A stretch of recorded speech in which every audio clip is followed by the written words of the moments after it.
Este vídeo aqui não é um vídeo de dicas, por isso ele é maior mesmo. Era uma aula do meu curso de escrita criativa e tinha mais de 1 hora de duração. Eu dei uma lapidada para ficar um pouco menor, mas mesmo assim passou de 40 minutos. E apesar de não ser um vídeo de dicas, tem muita dica aqui de como melhorar a sua escrita ao ampliar a sua visão sobre tudo que envolve a escrita, ou pelo menos um pouco do que envolve, dentro da filosofia, psicologia e até mesmo da química. Então isso aqui faz parte daquela ideia de resgatar o que pouca gente teve acesso alguns anos atrás. Isso foi em 2016 ou 17, não me lembro, antes de eu começar a colocar o material que eu estou preparando agora em 2019. Então, quem quiser aproveitar, tá aí. Saudações, eu sou o William Moraes e essa é a minha segunda aula de escrita criativa. E poderia ser considerada a primeira aula, na verdade, efetivamente, já que aqui vamos começar de verdade pelo princípio. Vamos levantar questões que todo artista provavelmente deveria levar em consideração, focados, é claro, na arte de escrever. E como esse é um curso de escrita criativa, vamos começar tentando responder a pergunta: o que é criatividade? E para responder isso agora, vamos voltar um pouco no tempo com um filósofo que geralmente é citado de imediato, Platão. Ué, mas a gente vai filosofar? Meu querido, minha querida, se você escreve, você filosofa.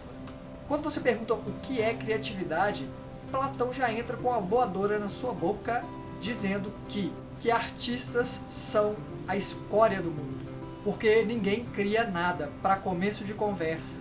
E toda suposta criação artística nada mais é do que uma cópia do mundo sensível, ou seja, desse mundo no qual vivemos. E o problema está na argumentação de Platão de que esse mundo sensível, que nós conseguimos constatar, ele é uma cópia de algo maior, ou seja, o mundo das ideias. Logo, uma maçã, na verdade, é uma representação da ideia da maçã. E ela é feia por si só, por ser maçã. Se eu a descrevo, eu estou fazendo uma cópia de uma cópia mal feita de uma ideia de maçã. Sacaram a treta? O mundo das ideias de Platão é muito conhecido graças ao mito da caverna, no qual ele faz uma metáfora de que o mundo que nós enxergamos é uma sombra, ou seria uma sombra de algo maior, mais verdadeiramente bonito, que nós aprendemos a identificar como a coisa em si. Mas quem vem nos ajudar? Aristóteles, claro, o discípulo antagônico de Platão. Aristóteles nos puxa para o lado antes que a voadora do Platão acerte a nossa boca. Ele abaixa e mira nos bagos de Platão ao dizer que o artista pode sim dar um novo significado a algo já existente, como uma maçã. E a maçã deixa de ser apenas maçã. E quando Platão cai no chão gemendo, segurando os próprios bagos de dor, Aristóteles ainda aponta o dedo para ele e diz mais, que não só o artista traz uma nova perspectiva sobre algo comum, como ele deixa um registro que pode ser contemplado para além da existência daquele algo comum. Toma, Platão! Basicamente isso. E nós vamos ficar do lado de quem? No mínimo de Aristóteles, claro, porque ele é amigo dos artistas e nós queremos ser chamados de artistas. Mas, eu disse no mínimo, porque, na verdade, um artista precisa ser um pouco mais flexível. E se levarmos em consideração as palavras do Platão, vamos ver que de todo errado ele não está. Então nem Aristóteles está errado, nem Platão está errado. Porque, de fato, nada se cria, mas pode se criar um novo sentido para algo. E isso é bom. Então poderíamos facilmente deduzir que a criatividade é reorganizar ou organizar recursos comuns de forma a dar a eles sentidos em comuns, significados diferenciados. Pode ser?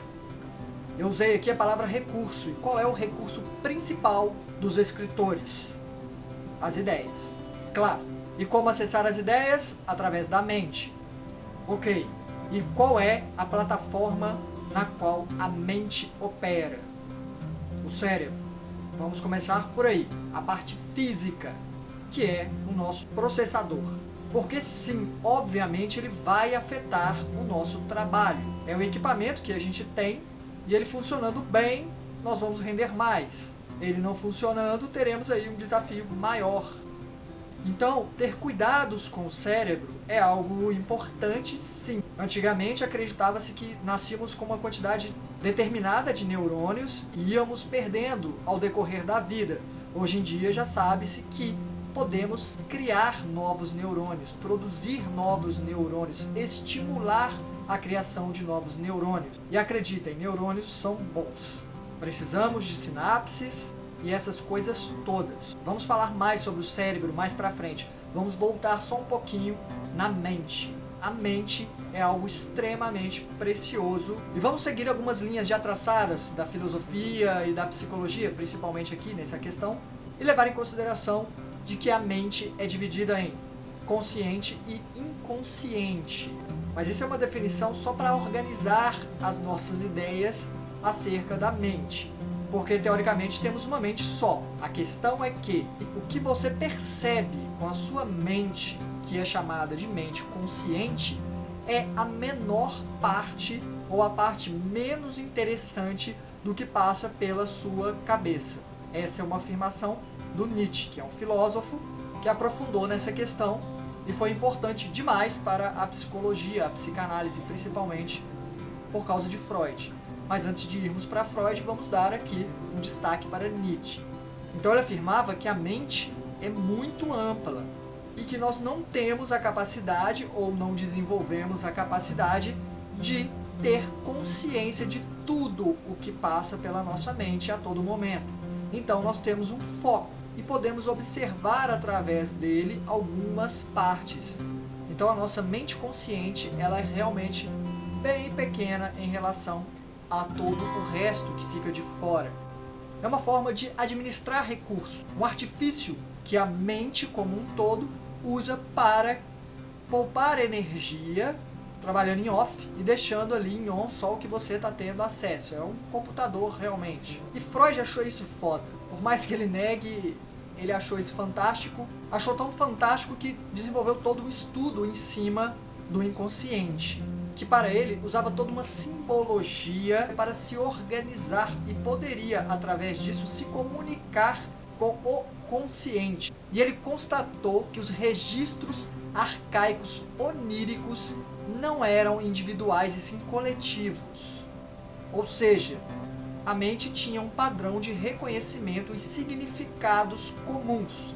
Se você sonhasse com cobra, é traição, meu filho. Fique esperto. É o seu inconsciente te dizendo aí que a coisa vai pegar. Tá, não é tão superficial assim. O importante aqui é dizer que ele pegou vários indivíduos e percebeu que a forma do subconsciente se comunicar com a mente consciente era similar em indivíduos diferentes. É mais ou menos essa a constatação de Freud. E esse trabalho do Freud foi extremamente importante porque ele estimulou um outro homem chamado Jung a ir além. Jung ficou mais fascinado ainda do que Freud a respeito do inconsciente. E é provável que você já tenha escutado falar do inconsciente coletivo, do Jung. E antes de eu responder, pense um pouquinho no que significa para você inconsciente coletivo. Você talvez chegue à mesma conclusão que por muito tempo eu considerei, mas estava errada. De que existe um plano comum que poderia ser similar ao mundo das ideias do Platão, no qual qualquer um poderia ter acesso, como uma internet, no qual você pescasse uma ideia. Não apenas, que você pudesse também depositar ideias, que tudo que fosse pensado poderia ser acumulado nessa nuvem e qualquer um poderia ter acesso de forma inconsciente, é claro, mas não é isso a definição do Jung para inconsciente coletivo. Ah, que bosta. Então, como ele foi além no estudo da psique? Bom, para isso eu vou recorrer também ao modelo da psicologia que aceita que temos o id, o superego e o ego. Por que essa ordem? Porque quando você nasce, você é puro id. A sua psique, ela só tem vontade. Você quer porque quer uma coisa. Você quer porque quer mamar. Quer porque quer e foda-se. Se você está no ônibus, você quer mamar. O que seria o superego? O superego é quando você começa a aprender conjecturas sociais do que pode e do que não pode. Ah, eu quero mamar, mas estamos em público e tem um monte de homem em volta que vai olhar pro peito dela. Não sei se é o melhor exemplo, mas deu para entender. O que você faz ou o que você não faz. Então todo mundo tem esse diálogo na cabeça, não tem? Ah, eu quero fazer uma coisa, mas eu não posso fazer isso porque ele é meu chefe, se eu mandar ele tomar, eu vou ser demitido, demitida. E o que resulta desse conflito ou desse diálogo é o ego. O ego é uma persona que você cria e que você apresenta para o mundo externo. Ele é o resultado. Tipo isso. Às vezes você vai criar condições de dizer o que você quer dentro de um contexto que ele possa ser aceito. E por que eu estou falando desses aspectos da psique? Porque Jung traçou 12 arquétipos de egos, que segundo ele cobririam todos os personagens que podemos criar para apresentar ao mundo. Mas não apenas um deles. Seria uma combinação desses arquétipos. Cada pessoa seria uma combinação desses arquétipos. Alguns com mais, outros com menos arquétipos. E provavelmente um deles imperando, dominando os outros, sendo o traço de personalidade mais acentuado. Isso é interessantíssimo, ou deveria ser, para nós que escrevemos. Primeiro, porque se quisermos criar personagens críveis, mesmo dentro de situações incríveis, recorrer a esses arquétipos pode ser extremamente inteligente. Tornará seus personagens mais vivos. E de outro lado, tem o nos conhecer melhor. Se você conhece esses 12 arquétipos, e se você estuda esses 12 arquétipos, você vai se identificar ali. Quais deles sou eu? Ou eu sou o resultado da combinação de quais desses arquétipos? E até mesmo para você constatar até onde você consegue ir, porque para você escrever do ponto de vista de um personagem, se a sua mente tiver a flexibilidade de se colocar naquela situação, você vai convencer o leitor de que o seu personagem acredita naquilo, porque você consegue assumir aquele papel. É um jogo de interpretação. E antes de listar aqui os 12 arquétipos de personalidades do Jung, eu vou lembrá-los de uma coisa importante, que talvez você tenha esquecido. Você não é quem você pensa que é. Desculpa. Mas você é um personagem criado por você mesmo. Uma personagem. Personalidade deriva de persona. Persona, em latim, provavelmente, é máscara. Criamos máscaras para nos socializarmos. Criamos personagens. Não tem como. Você chega aqui, você se percebe aqui e você precisa se situar. Você precisa aprender como o mundo funciona, e para aprender como o mundo funciona e interagir com esse mundo, você precisa de uma máscara, uma personalidade. Você que acredita que é um policial, um médico, um dentista, um professor, não. Você é porque você construiu esse personagem. Você, inclusive, deu argumentos para tal. Você cursou faculdade, você passou em prova de concurso, você tem um salário para atestar que você é aquilo ali.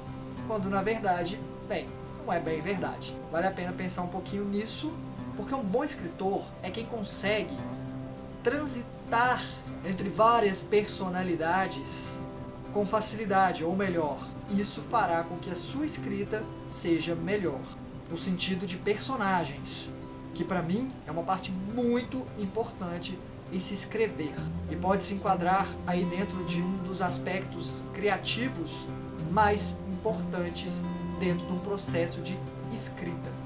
Então, só a título de curiosidade, antes de voltar para o assunto, eu vou listar aqui os 12 arquétipos de personalidade do ego de Jung.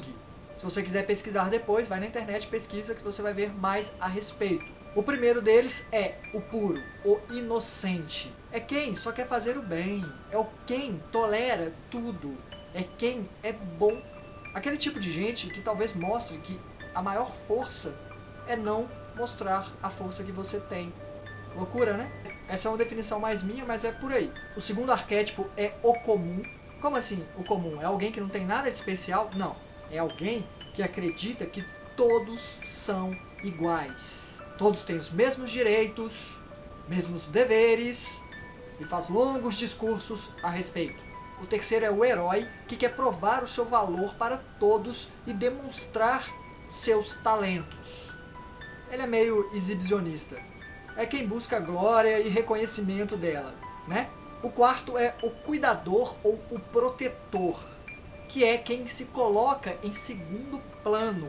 É aquela pessoa altruísta que prefere perder para deixar outra pessoa ganhar em algum aspecto ou outro da vida. O quinto é o explorador, que anseia pelo novo. Para ele, o mundo tem que ser mais do que aquilo. Tem que ter mais significado, não pode ser só isso, senão não faz sentido. O sexto é o rebelde, que quer mudar tudo. Ele quer quebrar a lei, ele quer provar que ninguém manda nele, ele quer revolução. O sétimo é o amante, é alguém que quer ser desejado, que quer ser amado e, consequentemente, quer amar. O oitavo é o criador, ele quer realizar uma grande obra, quer ser lembrado depois que deixar de existir, e assim continuar existindo. O nono é o tolo, que vive apenas o agora, não existe o depois e foda-se. É o malandro, é o comediante. O décimo é o sábio, ele quer compreender a razão das coisas. Ele observa e estuda, ele quer entender o funcionamento das coisas.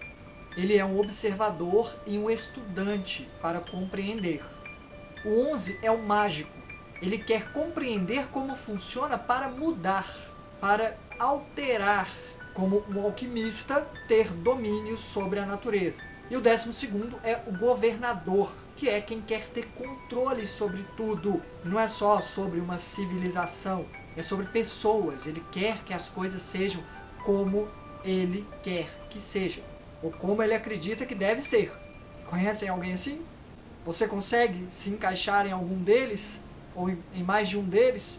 Essa é a contribuição que eu trouxe do Jung para essa aula, porque eu acho importante. Mas quando eu falei sobre o inconsciente coletivo, e que você provavelmente teve a ideia de que era um plano comum, onde todo mundo podia acessar, eu já estava induzindo você a pensar sobre como isso seria interessante para nós escritores. E porque é muito recorrente, já pode ter acontecido com você, ou se não aconteceu, você sabe que acontece com muita gente, que é o seguinte: você tem uma ideia, você às vezes chega a escrever sobre essa ideia, você desenvolve a ideia, às vezes a ideia fica guardada por anos, porque é o que acontece com a maioria dos escritores, porque é muito difícil realmente alcançar um grande público, e aí vem um filho de uma puta, é assim que geralmente a gente determina a pessoa que fez, escreve e publica, ou sei lá, aparece um filme com a temática, e é quase que basicamente o que você escreveu há muito tempo atrás, e você tem certeza que você escreveu aquela porra primeiro. Você fica triste por vários motivos. Primeiro porque quando a sua ideia chegar ao grande público, vai parecer uma cópia do outro. Isso é foda. E você, poxa, trabalhou naquilo, você tinha uma ideia para passar, ah não, mas ainda sobrou vários elementos aqui que tornam a minha obra única. Ainda assim, ela vai ser vista como algo que veio depois. E por que será que isso acontece? E acontece. Já aconteceu comigo. Eu basicamente já fui ao cinema desse jeito para assistir a um filme chamado Piratas do Caribe. Na época eu já escrevia a minha história. As pessoas devem ter pensado, porra, esse cara é fã mesmo, viu? Um filme com algumas coincidências que depois eu fiz questão de mudar. E as coincidências foram além depois, mesmo depois que eu publiquei meu livro, vieram um segundo filme com algumas coincidências, que aí eu já não pude mudar, mas muita gente viu que eu escrevi antes algumas ideias. Enfim, por que esse tipo de coisa acontece? Por que parecemos sintonizados e que todo mundo pode pescar uma ideia? Porque há quem diga que isso é possível. Mas aí nós vamos retroceder de novo um pouco a Platão e o mundo das ideias, provavelmente. E mesmo que o mundo das ideias não seja o inconsciente coletivo do Jung, pode ser que o mundo das ideias seja essa dimensão que algumas pessoas, cientistas inclusive, dizem que podemos acessar através do inconsciente e até mesmo com a mente consciente. A partir daqui você talvez me ache louco demais para que julgue alguma coisa do que eu tenho a dizer como útil para você. Pode acontecer? Pode. Sem problema. Eu quero que esse curso seja para quem esse curso tem que ser. Não tenho pretensão de ir além disso. Se as coisas que eu disse até aqui, e principalmente o que eu vou começar a dizer, não fizer sentido algum para você, não se acanhe em se despedir, ou nem isso, e deixar o grupo. Não tem o menor problema. Mas se você escreve, o que eu peço é que você tente ir um pouco além do que você está acostumado, talvez. Você não precisa acreditar em nada do que vai ser dito ou do que foi dito. Todo o meu olhar sobre o que quer que seja é muito científico. Eu aprendi a ser assim. Então eu não acredito em nada. Eu levo tudo em consideração, por outro lado. E sempre achei que saí ganhando com isso. Como o começo desse vídeo, onde eu falo de Platão versus Aristóteles, lembram que eu digo que nenhum dos dois está errado, se levarmos em consideração o que cada um tem a dizer? A gente pode tirar o melhor proveito disso e usar a nosso favor.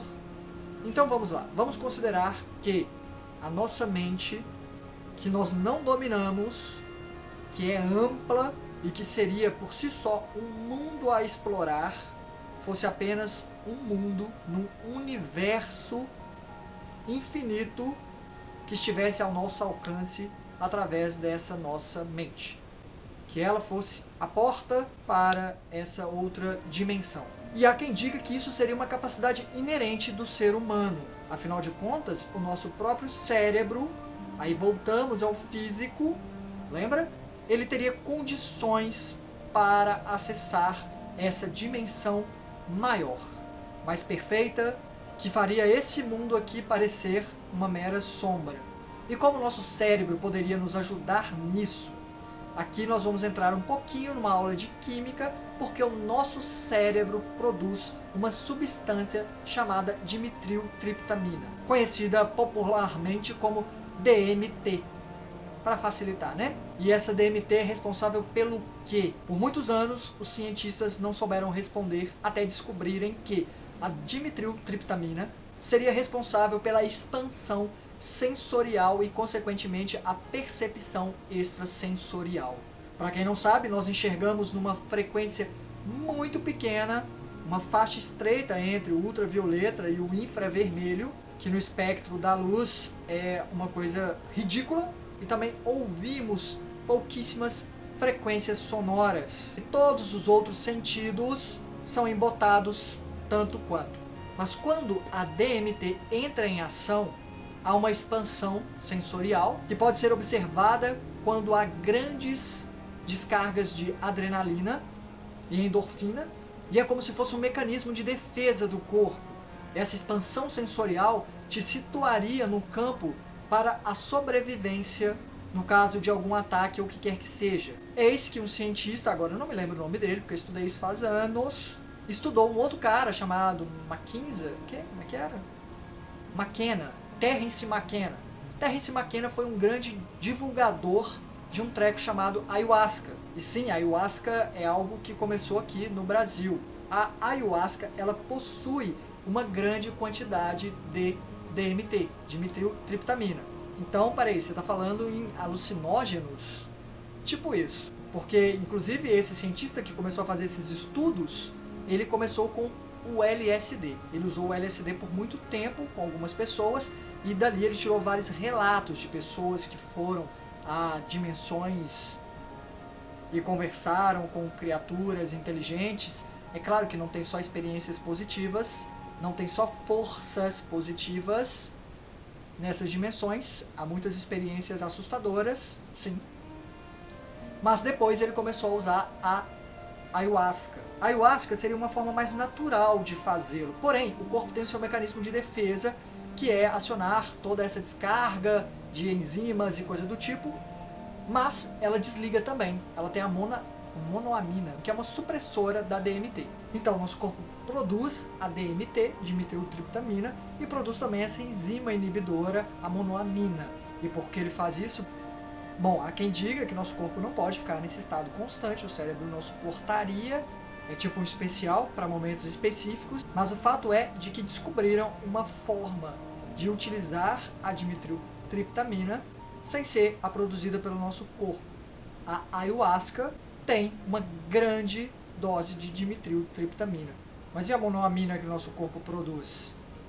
Pois é, acontece que os xamãs da Amazônica antiga, trilhões de anos atrás, antes de vários estudos científicos que mostraram que era a monoamina que inibia a DMT, descobriram de forma holística uma outra planta que inibia a monoamina. Ou seja, o chá de ayahuasca não é só de ayahuasca, tem essa outra planta, que agora eu não sei o nome, também estudei isso faz bilhões de anos, mas eles fazem esse chá juntando essas duas plantas e aí você tem um poderoso portal para a mente.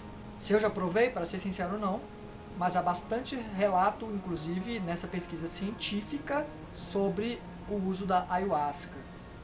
Como os xamãs descobriram isso? Bem, há quem diga que eles tiveram essa ajudinha astrofísica e até mesmo porque existe uma forma de fazer isso conscientemente e por vontade própria, mas é mais difícil, obviamente. A ayahuasca é um artifício mais imediato, porém, os xamãs poderiam ter entrado em contato com essa dimensão mais sutil e intuitivamente, como se eles espiassem através da janela, tipo como se você estivesse preso dentro de uma casa e você olha pela janela e aí na varanda tem um bilhete escrito assim, ó, a chave está dentro do micro-ondas, que é um lugar seguro para guardar a chave, né?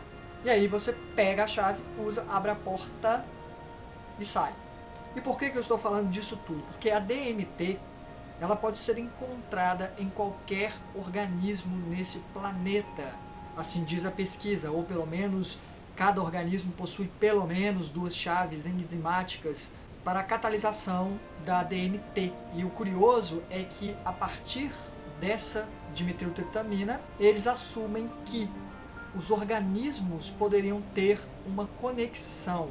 Todas as plantas teriam essa comunicação, sabe? Como naquele filme Avatar, aquele da galera azul, tinha as plantinhas, a conexão. Eles falam alguma coisa sobre isso. A informação é passada e armazenada nas árvores, né? Tanto que faz o download lá, descarrega a moça na natureza, esqueci o nome da deusa deles lá, daquela grande árvore.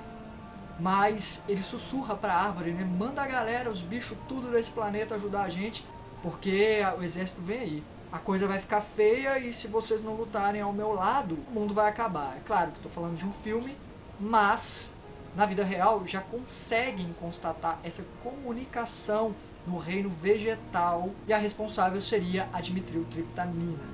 E ela também, no organismo humano, faria com que essa expansão consciencial desse acesso a um plano, uma dimensão onde todas as mentes estariam conectadas. Tipo isso. Tipo, a realidade está lá fora. Bom, os estudos mostraram que através do uso da ayahuasca, as pessoas tiveram essa expansão consciencial. A maioria relatou contato com inteligências avançadas, como na experiência de quase morte. Se viram fora do corpo físico, então é a psique sobrevivendo ao corpo físico, não tendo como limitação a matéria, e nesse meio a compreensão ela é gigantesca, ela é muito maior, como se o cérebro não comportasse todas as informações que existem nesse mundo maior. Em outras palavras, provavelmente facilita a projeção astral consciente.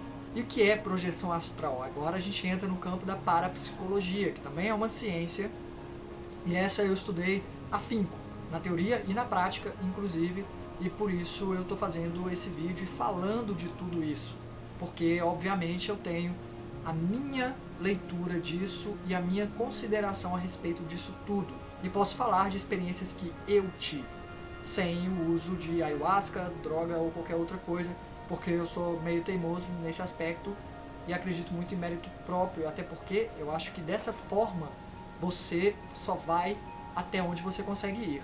Você vai assimilar o que você consegue assimilar. E à medida que você vai expandindo a sua capacidade de assimilação, a sua flexibilidade psíquica vai aumentando, você consegue abranger, envolver, compreender melhor o funcionamento de tudo, e acho que esse é um pouco o caminho.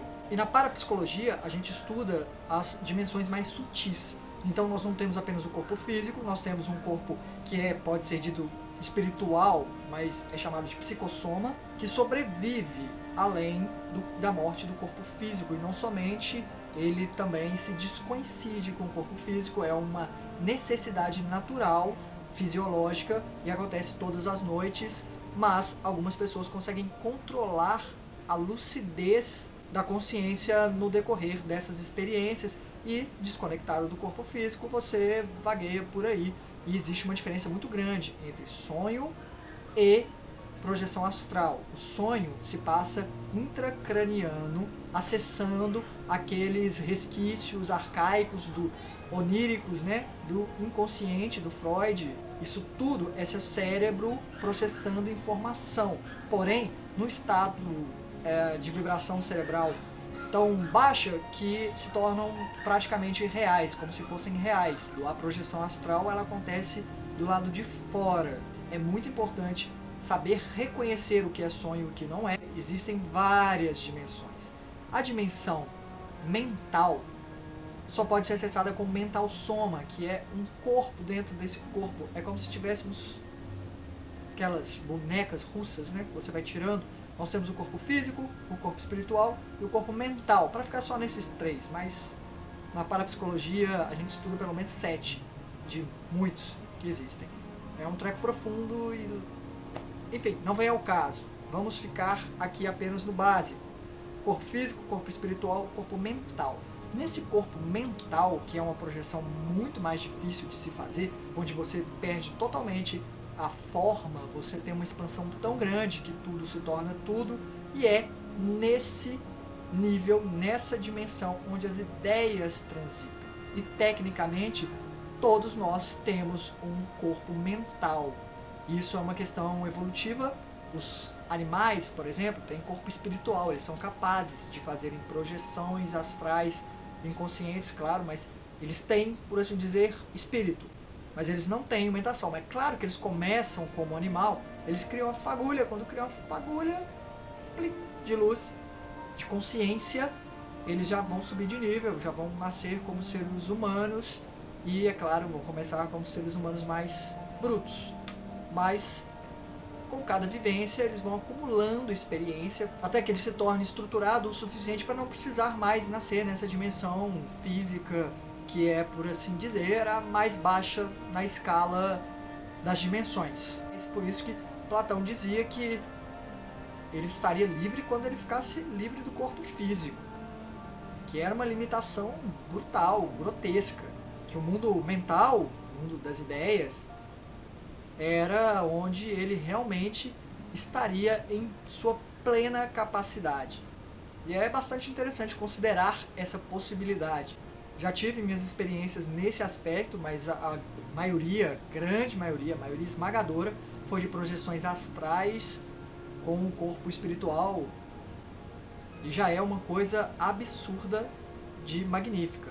E essas projeções mentais, que eu cheguei a quase ter, que é uma coisa assim, foi só um flerte, já é um treco louco, onde você realmente perde a sua forma, onde o planeta parece caber na palma da sua mão. É uma coisa impressionante e quase, enfim, mas não é o caso entrar nesses detalhes.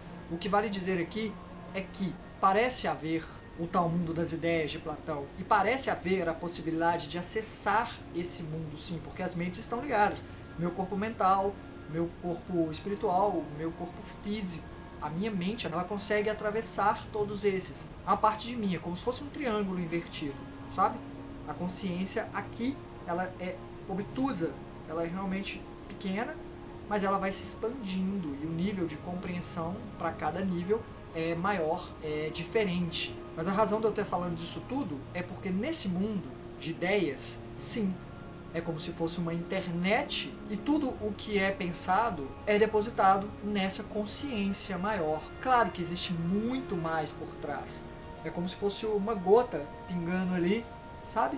Tem no todo, porém, outra pessoa, outra mente pode captar aquelas ondulações e trazer isso de volta, e aí poderia ser uma explicação de transmissão de pensamento. Você não precisa acreditar em nada disso, você só precisa considerar na melhor das possibilidades, e você pode sair ganhando se você considerar isso como algo possível. Porque eu deduzo que o uso da ayahuasca proporciona esse desdobramento astral, porque a gente estuda muito na parapsicologia a glândula pineal. É um pequeno órgão que produz a dimetiltriptamina, dentre outras coisas extremamente importantes. A glândula pineal é a chave. O filósofo Descartes chamou a glândula pineal como o assento da alma, e é muito curioso porque os estudos, novamente, estão confirmando o que pessoas espiritualizadas antigamente diziam. Uma curiosidade só para você que está tentando levar em consideração: a glândula pineal, ela se desenvolve, ou ela termina, ou ela fica pronta, não lembro exatamente, aos 49 dias de gestação. Os monges tibetanos, há trilhões de anos atrás, afirmavam, e era um conhecimento comum deles, que eles provavelmente tiraram, sabe-se lá como, de que o espírito, para reencarnar, precisa esperar no mínimo 49 dias. Isso faz parte da crença deles há trocentos milhões de anos. E o curioso é que, aos 49 dias, é que fica definido se um bebê será menino ou menina, que é quando a glândula pineal está ali pronta para ser acessada, e teoricamente dizem que a conexão com o espírito é feita. Eu estudei a projeção astral numa linha bastante científica, e é extremamente curioso. Eu vivi experiências fantásticas, inclusive. E como era de cunho totalmente científico, o professor sempre falava para questionarmos a veracidade ou a possibilidade daquilo ali ser ou não ser real. E o conceito de realidade é muito semântico, mas por mais fantástico que parecesse algo, sempre éramos levados a analisar criticamente aquilo ali. Então eu pude constatar a veracidade de tudo que eu vivi através de informações. Por exemplo, eu consegui fazer uma projeção astral e acordar espiritualmente a minha irmã.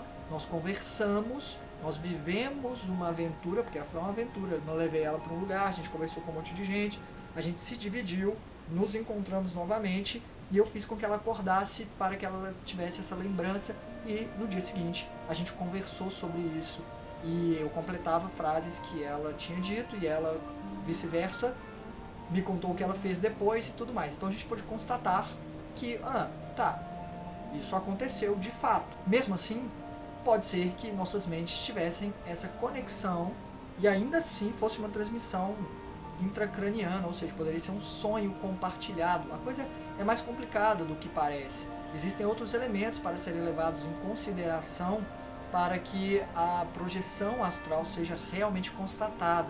Agora, a questão é, já assistiram aquele filme, Doutor Estranho? Se você abre a sua mente para essas possibilidades, e você vai trabalhar com a mente, saiba que é um mundo novo.